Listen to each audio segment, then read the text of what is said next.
How are you, Rashmi? Doing wonderfully well. Thank you. How are you? Good, very good. Good to have you here once again.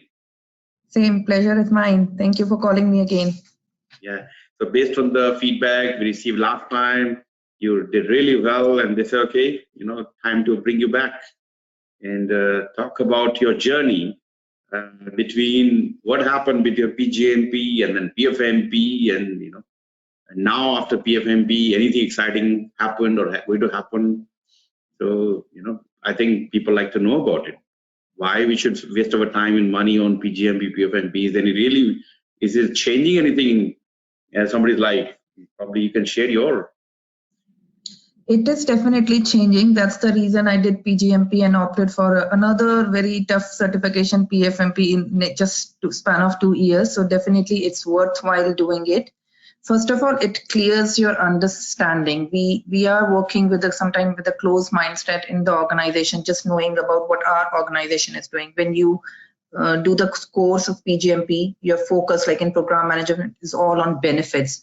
You start looking in your projects or programs how the focus should be on benefit, whether our projects or programs are achieving benefits or not. In a similar way, when we are doing the PfMP, the focus is in alignment with the strategy, that your projects are aligning with the business strategy or not. So definitely you gain a lot of knowledge which you can use in your day-to-day work.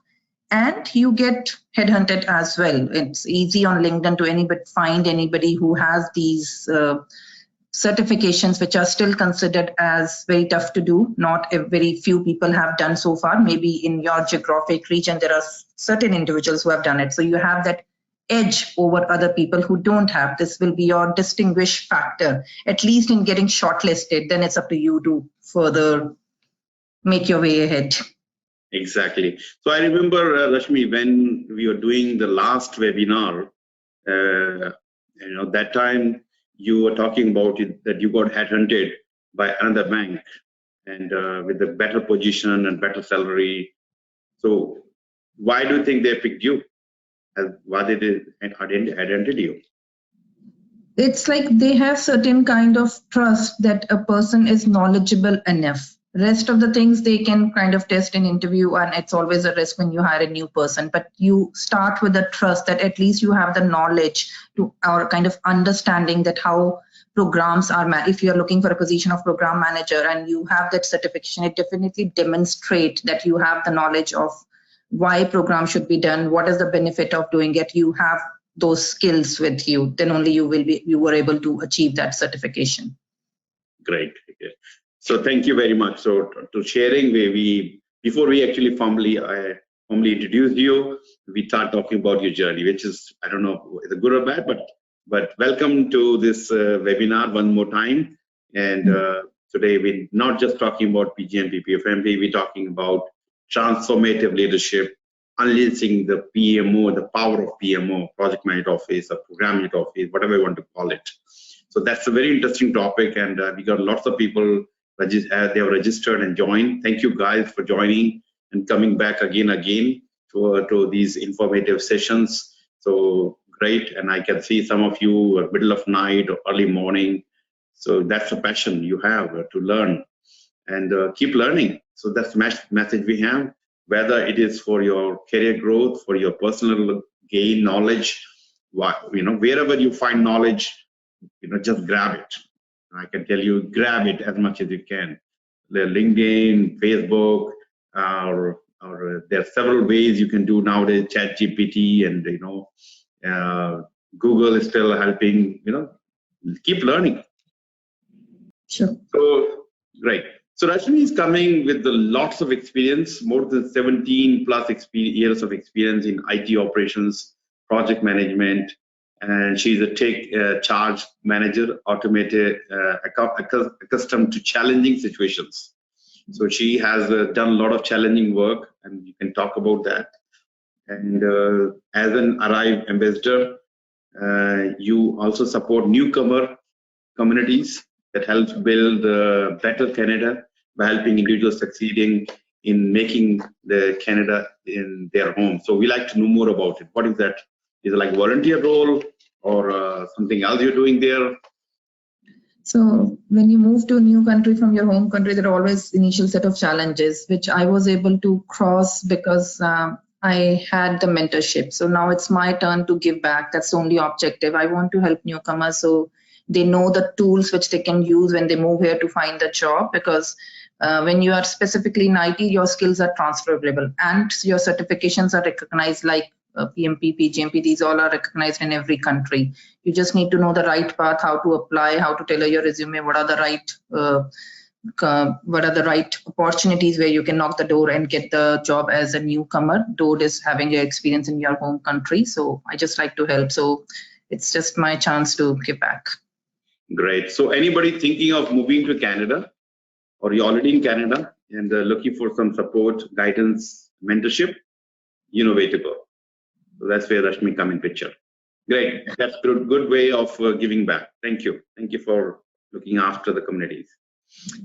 In the same way, I'm trying to do my job here by bringing the communities together, helping project program portfolio managers in one way or other. So hopefully, we'll keep doing our job, and let's see how many people get inspired from this contribution. All right, so a little bit history. Rashmi contacted me, I think August or September of 2020 during COVID time. And at the time you were looking for doing your PgMP, and you joined my group mentoring program. And I think less than 2 months you prepared, and while you're going through the holidays and everything, you have done your exam on 9th of January 2021. That was a great result. Within 2 months of time working hard, you did it. And in the meantime, you got headhunted and you joined another bank, and then they sponsored your PfMP as well. And you joined the PfMP mentoring program sometime October, November of 2022.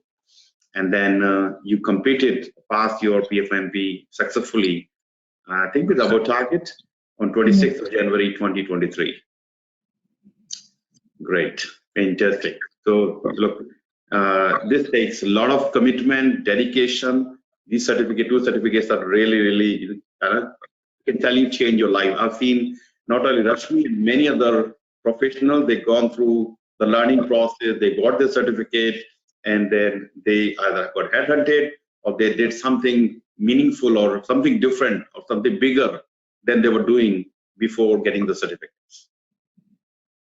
Anyway, so yes, certification important, but keep learning is very important. So in order to help you out, I'm going to ask questions on your behalf, guys. And the more question you're going to put, I will ask more questions to Rashmi as well again. So right. Just to add to that point, you were talking with the certification. So on my own journey, I have moved from project manager to program manager to portfolio director in last 3 years. So certification definitely helps. I am example of that. So you said 3 years, you got from PA project manager to program manager. Now you are a senior portfolio director? I'm portfolio director, yes. Great. And this is unbelievable journey, and especially you're new to Canada and you establish yourself and all moving ladders, right? Guys or ladies and gentlemen, you have to see the example, and you have to just not follow that, but see what you can do in your life to change your, or maybe put a turbocharger and change your life.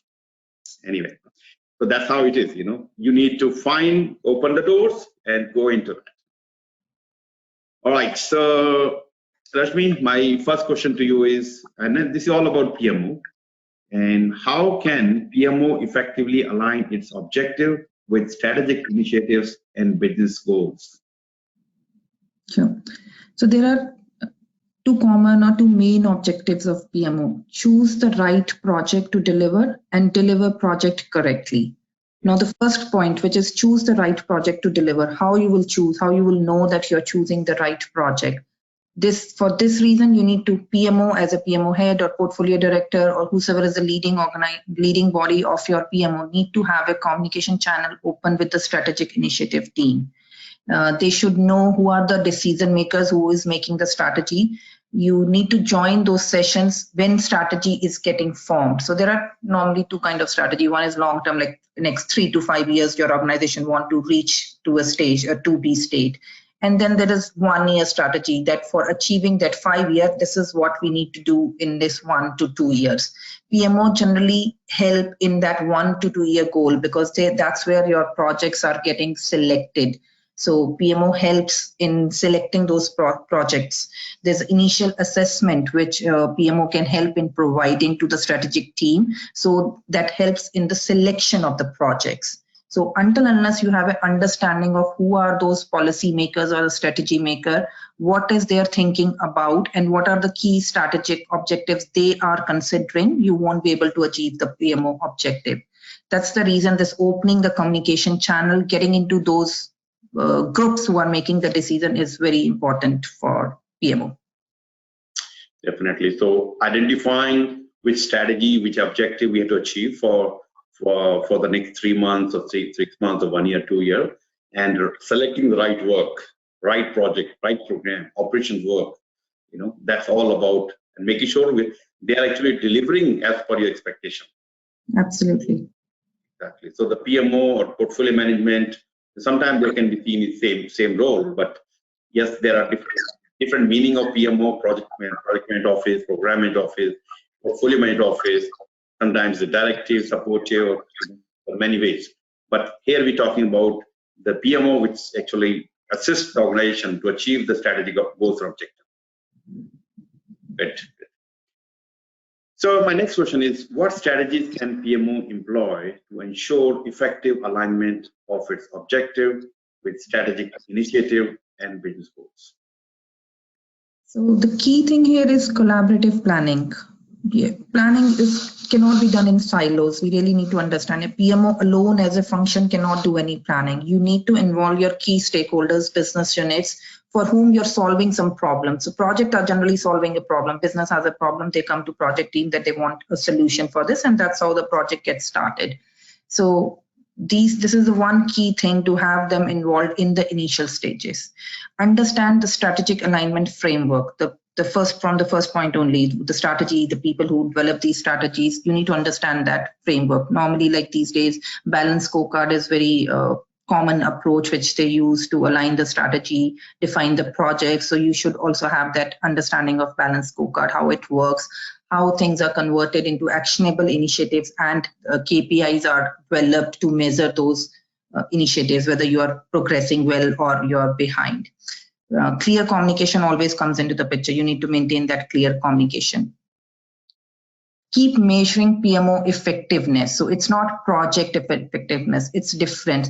PMO is to support the project manager. So you need to measure your PMO effective, whether your PM is feeling empowered with the governance support or the back-end support you are doing, because they need clear set of guidelines how a project can be managed in a governance framework. That's all the role of a PMO, to define that governance framework. So definitely have those measure things in place so you know whether you're moving in the right direction or not. Portfolio management is one of the function of PMO. So whatever portfolio management office you are maintaining, so make sure that you're selecting the right project. First, have an inventory of the project which you are currently running. That's the process we do. First, have an inventory of the project, see whether the new strategy which has been developed now is aligning with the current project or not. If not, then stop that project. No point doing any project which is not adding any business value. So no harm in stopping the running projects.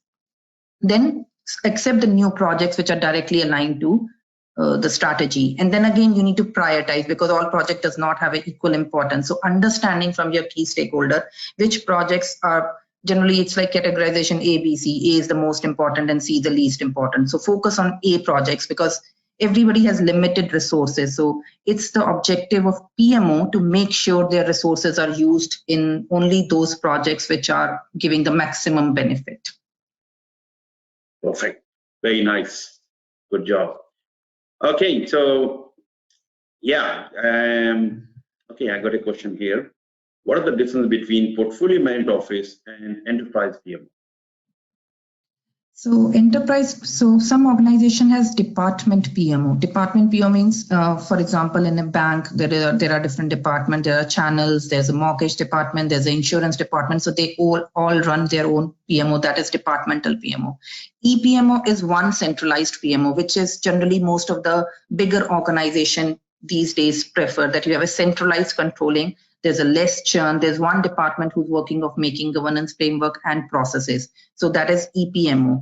Portfolio is that when you are portfolio management office is when you're not following the EPMO governance framework, you have divided the departments in portfolio. For example, I'm working in a bank. I have a portfolio of finance and compliance. So that means all the projects. This is one way of defining portfolio. Any organization can have different ways.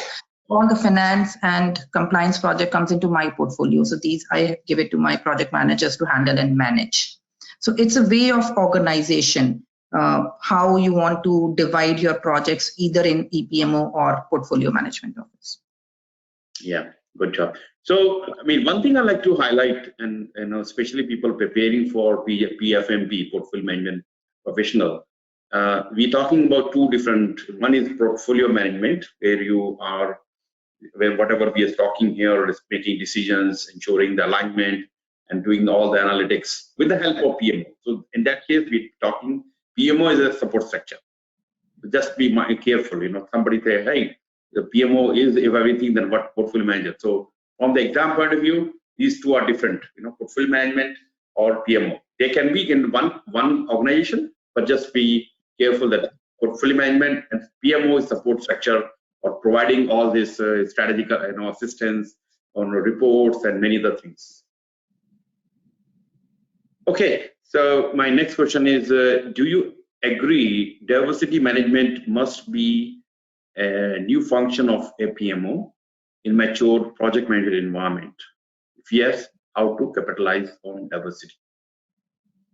It will be very beneficial for organizations. Those are seeking to promote diversity, equity, inclusion. It will be definitely beneficial to them. Now the question is how to make it successful. Like you accept it, it's important, but this is one topic which gets sidelined because of the regular churn of the work. We all get busy. We need to have a clear defined scope, as in your project. If you have diversity as a new function, you need to have a clear scope, what you want to achieve. You need to develop the policy initiative that foster diversity, promoting equitable opportunities. As a PMO organization, we do a lot of hiring. We need to hire for our project teams, whether we are going outside or taking from the internal organization, but there's a lot of hiring involved here. So if it's up to PMO to give that opportunity to people of all gender, races, without any biases. This is one way that we can promote it and capitalize on this. Once your objectives and metrics are in place, then you increase the representation of underrepresented groups in project teams. You can take help of HR as well. A lot of companies have ERG group in employee resource groups for a specific area or specific affinity. You can go and leverage their expertise as well. So need not to do everything on your own, just utilize the resources which are already available in your organization. You can also develop diversity training and awareness for the team periodically. So this thing is not sidelined and everybody's understanding why you are doing it, and help you in doing this, help PMO in achieving this. HR, I feel, is the most important partner in this journey to achieve this. And second thing is executive sponsorship. You need to bring in somebody who has a hold in the organization and they champion for this cause. They need to steer the group and make the group or the team which you're working with bring that bond that yes, this is important. We need to bring diversion and equality, and that's how it can be achieved, and you can make benefit out of it. Yeah. So look, diversity is important for any organization, and how you utilize that diversity in a positive way is very, very important. So yes, whatever you mentioned here with working with HR, utilizing, building some training programs and understanding each diversity. Great. Perfect. All right. Any other question you have? Okay, I don't see any more questions. So let me go to the next question. How will AI, artificial intelligence, Transform PMO, Project Manager Office, is it path moving forward or backward?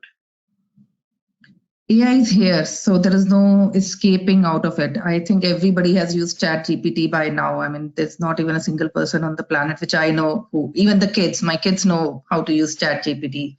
Though their teacher said in one of the session, don't use it for your assignments, but there's no control. Everybody has to use it. So it's not moving backward. Any new technological innovation is good for human, for any groups. It's just how you make use of it. So it's definitely a way forward.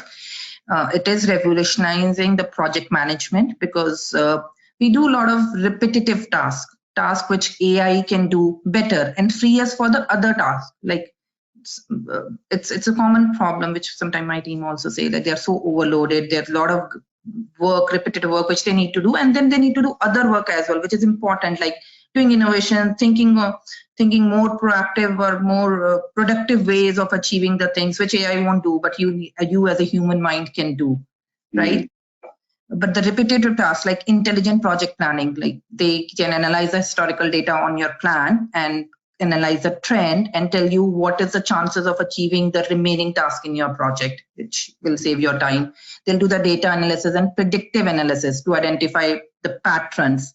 For example, in the risk, by combining the external factors and your company's internal factor, they can tell that what is the chances of this risk turning into issue. This intelligent risk management they can do. They can do resource management, which is very repetitive. There are hundreds of resources. You need to choose from your team, check their percentage allocation on your project. This is all like no much brain is required for a human, but AI can do it very easily for you. Agile projects. So agile projects for the backlog management, for your scrum meetings, noting down the minutes, it all can be given so you can use your own time for more productive ways. But some people ask questions, whether they need to think whether their job is going away. So no, I don't think so. It is like, it's empower. It's like a tool for you to use and make you more impactful in your organization. Nobody's taking that job away. Yeah, so very well said. And yes, AI is here, and as you mentioned, ChatGPT, and everybody kind of know about it, and most people start using it effectively. I mean, look, any tool is tool. If you know how to use it effectively, it can be a good friend. If not, then it can be worse enemy. Oh, I don't understand the ChatGPT. You need to know how to ask a question and what to do with the question, what are the responses. When let's say if I write an email to somebody, I write a couple of sentences, as good as possible. Then I put on there, hey, ChatGPT, can you help me to refine it? Within a few seconds, I have 10 lines and all beautiful written, which I cannot even think of creating such a nice word. And copy, paste, pen, and of course refine it as per your taste.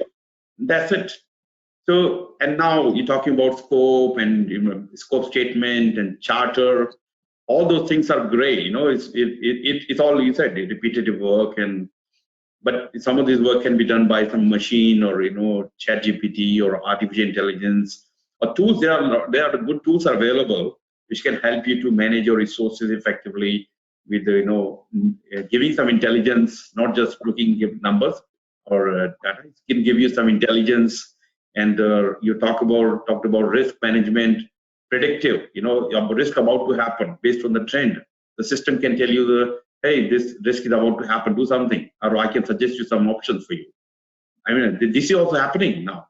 The system is suggesting you some options. So one such tool I can definitely talk about, and you can ask me. I have contributed to that. We call it VXDCC. And that's bringing the entire organization in one platform, with organization strategies, objective, vision, and balance scorecard, and KPIs are now filtered down to the portfolio, program, project management. The whole system is connected, like HR is connected, supply chain is connected, sales, everything is in place. So the simple project management tool versus this as AI, it has a lot of intelligence. Anyway, so there are many things you can do, guys. So that can help you to enhance your productivity. So, the fear that, oh, my job might go away. Yes, there's a possibility. But if you are, utilizing this knowledge or the tools available in an effective way, you can actually bring more value to the organization. And when an organization see that you're bringing more value, actually you want to stay in the job, and or rather you grow in the job. So look, use this the technological advancement we are seeing here. Yes, there are lot of things happening. So utilize them to grow yourself. And one thing to remember is that AI is good in solving problems that are reasonably defined. That's why this all prompt training is coming into picture, that you need to give right prompt.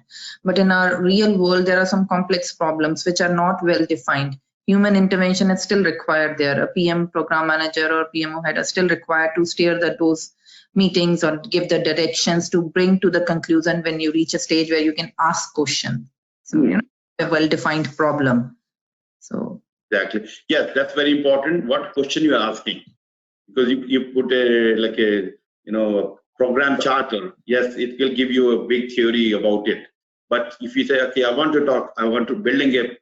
building a program charter for, let's say, cloud data center. Can you give me some scope? Can you suggest me some risk involved into this? Can you suggest me the benefit from this? You will not believe. The ChatGPT can give you all this. May not be as expected. That's why these are starting point to you.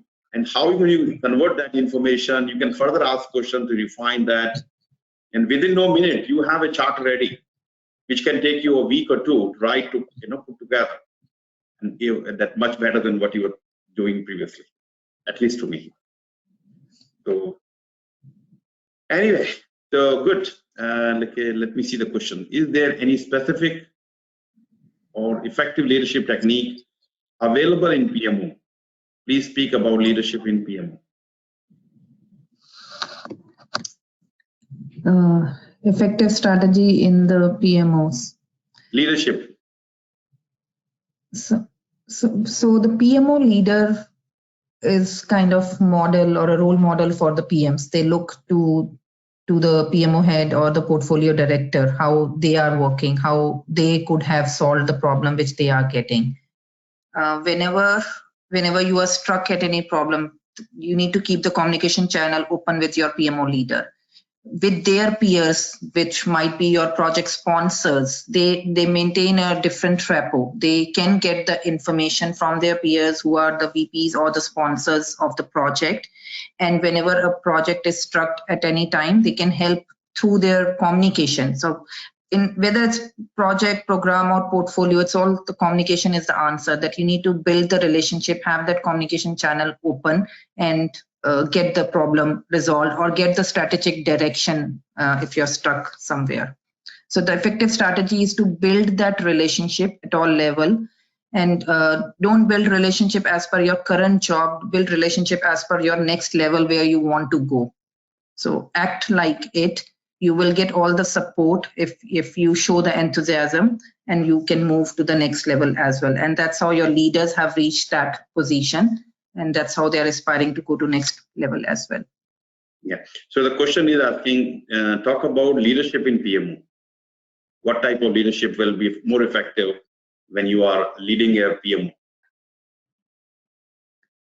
What kind of leadership will be effective when you're leading a PMO? It's direct, I would say direct leadership. You have your open communication. You make sure that your processes are set, easily available for the PMs and the program managers to manage. And you provide the leadership capability in conflict resolution always. Yeah, conflict resolutions.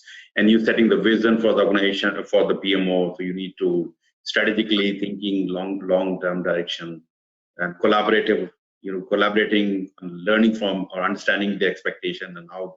So many ways, there are various leadership style. And by the way, leadership style can change according to the condition we are in, the situation we are in. Sometimes we have to take, okay, my way or highway. We have to move on.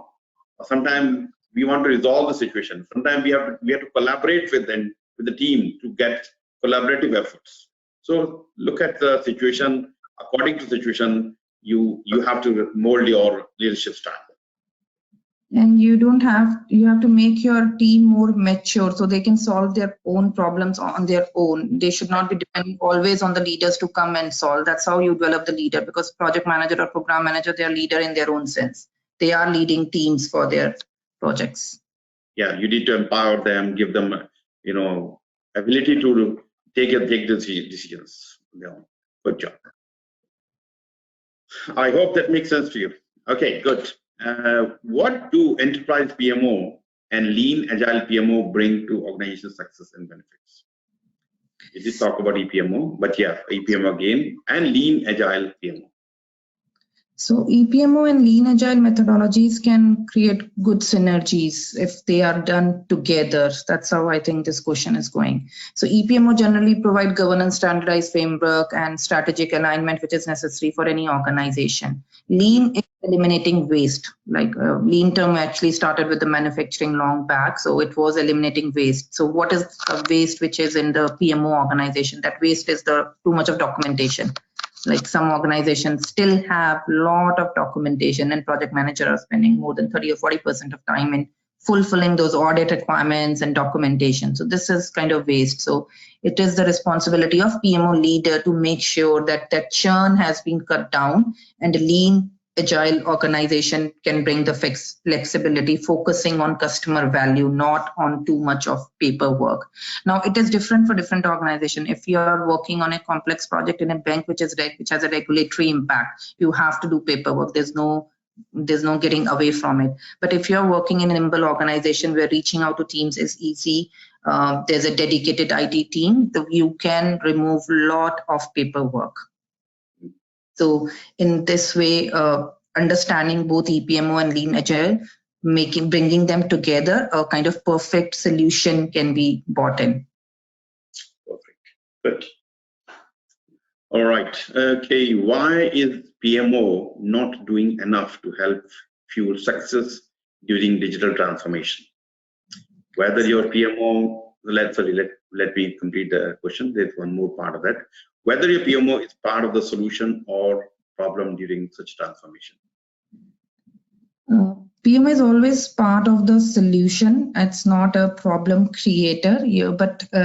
And I think most of the organization have this digital transformation project, but the understanding sometimes is not clear. So we need to check whether the scope of digital transformation is clear or it's just a wish list. Some VP in an organization or somebody in the authority figure meet the other friend and they saw their organization is doing something fancy. Can I brought this up into my organization as well? But your organization might not be suited for that.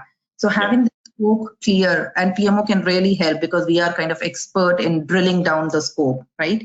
So having the scope clear of digital transformation is very much required. Once you have the scope, you know what you want to achieve, what you can achieve, you can do the feasibility analysis.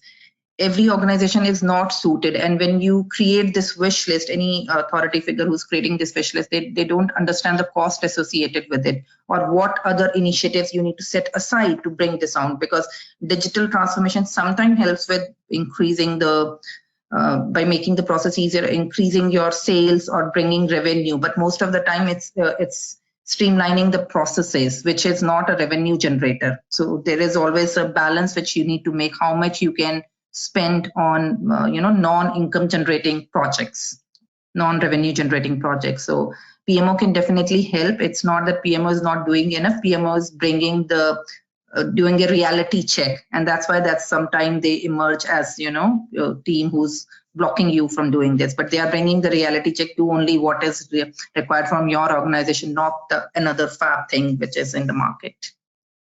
Yeah. Good. Any additional comments? Okay, so I have another question coming up. According to you, why does one has to choose PMO role instead of different designation? I'm sorry, I'm not clear on the question. According to you, why does one has to choose PMO role instead of different designation? Some other designation. So is it like choice? You want to ask whether you want to be? yeah, somebody like to go for PMO role instead of other roles? You should always do the work which you like doing. I love doing projects. Doesn't matter where higher in the organization I'm doing. I just love doing projects, be around that projects, and that's why I choose this role. So it's always what you love doing. If you love that chaotic nature of the project, because it's always there, it will never go away. It doesn't matter how structured your PMO has become, but that chaotic nature will be. And if you like bringing that calm of that chaotic nature and like doing the temporary work, because it's always temporary, you start with a new initiative that brings kind of fresh energy that I have to achieve this. So and once you are done enough project and you move up in the ladder, then it's like how I can share my knowledge with others to help them in also doing successful projects. So it's all boils down to your interest, what you are interested in doing. Exactly. Look, designation can be anything, but what matters to you, what you're passionate about, and how much contribution you're going to make to that role. Good. Just a little bit on housekeeping. I have shared the PDU code on the chat. If you have not noted down, please take a note of that. I've given the course identifier and the PDU claim code. So please take a note, and this will give you one PDU. And people watching this webinar at later time, you can connect with me and let me know that you have watched this webinar, and I can ask questions. What did you learn from this? We can have some quiz on that. That's a different story. I want to see that you're really watching this. So that's why it is. I also gave you some links for PgMP or PfMP, how to prepare for that. So please watch them. Another thing is I have started a series of webinars thanks to PMI Queensland chapter, and then PMI supported that. Where I'm talking every month, I'm going to talk about project PgMP and PfMP, various topics around that, how to prepare, how to go about. So keep, and if you're not registered yourself, keep register yourself to those sessions. You're going to learn a lot. I do some questions as well in those sessions and talk about some common or frequently asked questions. So you're going to learn, even if you are PgMP, you will still learn something out of it. And yeah, some claim code is there. I have also given a link to where you can see, short link where you can see, possibly you can get some discount as well. And yeah, so we have not done yet. So I'm just talking a few things. And if you're planning to leave, don't leave it just because you got PDU code. I still have a few more questions. All right, so let me take the other question. How often do you do portfolio strategy analysis in your current role? What option do you use to optimize business value as a result? So strategy is generally one time affair in a year. Once a year, we look at the strategy and make sure. So what portfolio director role is that? To accept the project for next 1 year, 2 year, or bigger programs than maybe 3 years.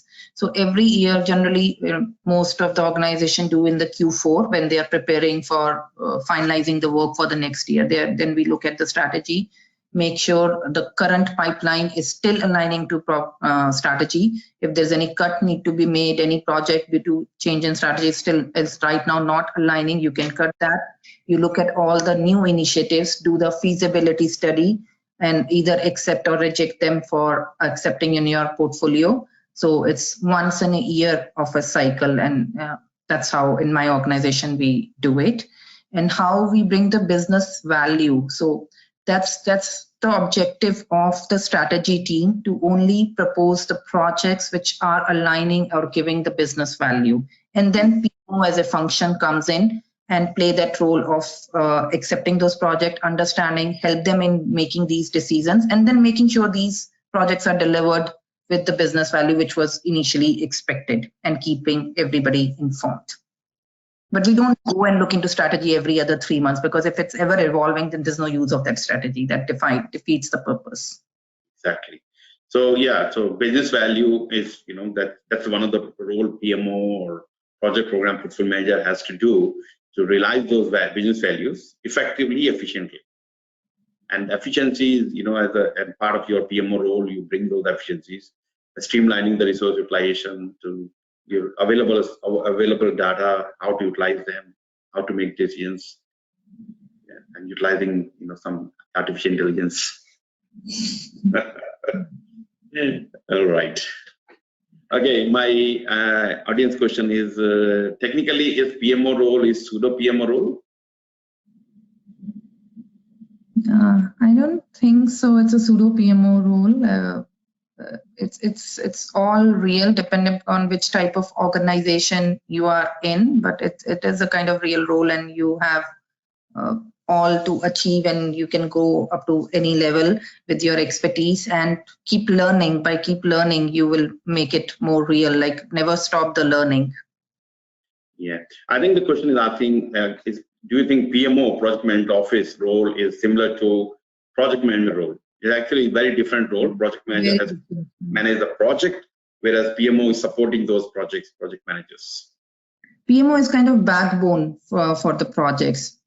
When you are running a project, you are just focusing on meeting the scope, meeting the schedule, doing the project within your budget.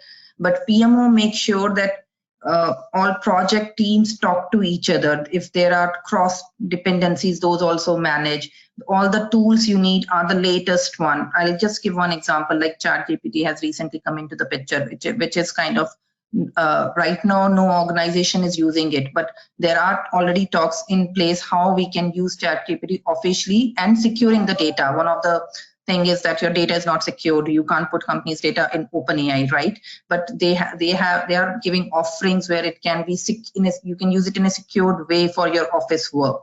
So that's like, so PMO will work when doing that testing, making sure it is fully secured. Then only it will be available to the PM. So PM will come into the picture when it's already tested, used by the key teams or the focus teams earlier, and then you will get the tool. This is just one example. So that's how PMO is always trying to make a PM job easier. Yep, to bring the best practices or tried and tested practices, and training, guiding to all these project managers, so that there's consistency, efficiency, productivity. And management reporting as well. So senior managers or the teams who are making the decision, they are not coming directly to the PMs. So PMO filter that questions from PM. PMO filter that questions from PM. So they do all the reporting, KPIs, how projects as a whole are running. If all projects are lagging behind the schedule, then there is some problem with the resource assignment. So they do that trend analysis and make the problem disappear for you. Exactly. Good job. All right, my next question, again, audience question. What is the relationship or interaction between PMO and project? I think kind of the similar thing we have talked just now, the relationship interaction between PMO and project managers. Anything else you'd like to add? So PMO has different roles in it. There will be a PMO head, there will be a portfolio governance team, project governance team. So your interaction with different team members is based on the need. There will be a certain reporting which you do on a weekly, monthly cycle. So there will be discussion on that. There will be a team meetings to announce or share what's going on overall to share. So PMO organize all these things. So you can share your success and challenges as well. That's how you learn from PM. PM is considered like a silo job because you don't talk too much to other PMs. You talk to your project teams. So PMO bridge that gap where you get learnings from your PMs, not only your project teams. Exactly. All right. So one of my favorite question, which I will bring it, and this is about the preparation time for PfMP and PgMP certification.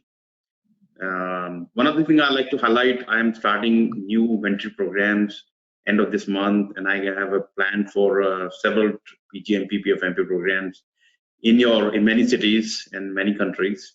So if you are interested in seeking my guidance, whether a mentoring program, boot camp, or any other ways, please reach out to me. I will be happy to walk you through with the process and show you how you can be on the same journey or similar journey as Rashmi gone through and change the career, 3 years time, 3 times in 3 years, not even 2 years, and gone from project manager to the portfolio director position, having this certificate. So, and how to get this certificate effectively, efficiently in the shortest time.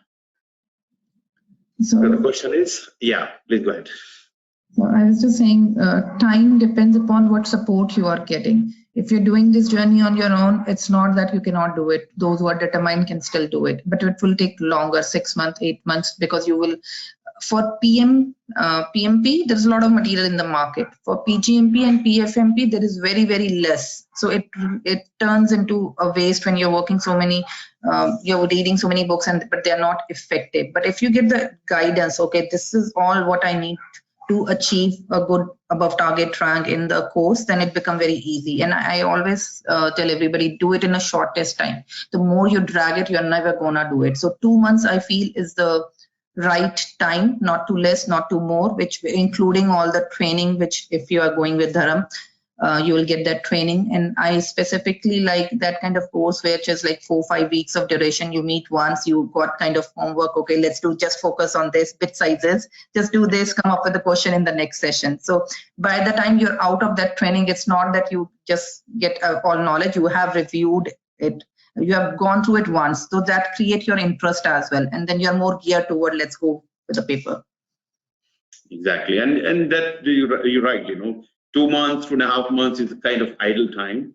If you go more than that, and sometimes you say, okay, let me be more prepared, and you are putting more pressure on yourself. You when you feel that you're scoring enough, and you talk to your mentor. If you're my mentor, I would definitely like to be part of a journey, ask you question, how you're performing, how much score, and all kind of thing. And we have a constant discussion so that get it done as soon as possible.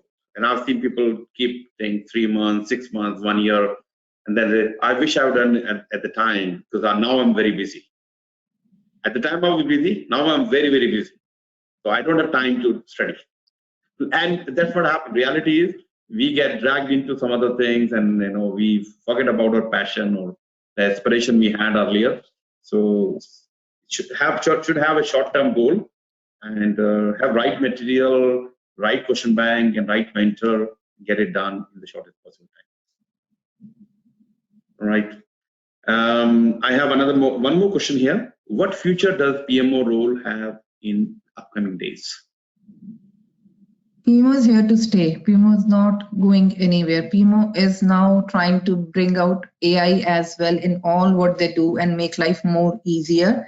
So same team can take more projects, more work, and do more effectively. So PMO is definitely here to stay. Yeah, and if in your organization, please work with the PMO team, and encourage them to do something innovative and learn the best practices, so that they can support you as a project program manager, portfolio manager, and help you to do your job better with the new tools, new way of doing things. Definitely, they can mature themselves, so that the organization project program portfolio management can also mature, and entire organization can proceed or go forward in a same direction and achieve the vision mission the organization leaders have. All right. Any other question you guys have? Please put your question on the chat and or on the question pad. From my side and all the audience questions, I think we are done with all the questions. So thank you very much for your participation, guys. It's I know some of you have very odd times, but you're still here. Great. Thank you very much for your trust in this in the webinars, in the learning. And special thanks to Rashmi to put your thoughts together and express yourself, bring the knowledge, and building the knowledge repository, help people to learn. You have done the PM role, or you have been in this position, and you are sharing that knowledge with others, so that people can be more ready when they are getting into the role, or knowing about PMO and the contribution of PMO. And I'm sure some people are okay, I'm going into the PMO roles. So it's all great. Thank you very much. Pleasure. Yeah, and thank you to my team as well. They put together a lot of effort to bring those discussion questions, and they put a lot of effort into this. And yeah, so all of you, great job. Keep learning, keep listening, and keep growing yourself. And stay in touch, and book my time if you want. I think Rashmi is open for connecting on LinkedIn, so you reach out to her, and learn from her. Not just webinars, and who knows, you may be working together, or maybe Rashmi are hiring you, or you are hiring Rashmi. Who knows? It's a small world. Small word, I know. So look, I really enjoyed talking with you, Rashmi. It was fantastic. Thanks. It's a pleasure of mine to come here again. I really enjoyed the 2 times I've connected with you for my own journey, my own certification. That's why I wholeheartedly recommend to others who want to come into this journey, just utilize Dharam service, and this will be very easy for you. He makes things easy, that I can say for sure. Yeah, that's the role I have, to make your life easy, as not only PgMP PfMP, anything. Yoga as well. Anyway, so look, guys, thank you very much for joining. Sorry? I was saying it was International Yoga Day yesterday. You make yoga easier as well. So that's Exactly. I enjoyed my birthday. I got thousands of messages on LinkedIn, Facebook, WhatsApp, and then followed by International Yoga Day, and followed by this beautiful webinar day. Great. So all good. So I'm already on the clouds and enjoying my journey. So thank you, guys. So, and see you again very soon with another webinar. So keep watching, keep listening, and keep learning. Bye now. Take care.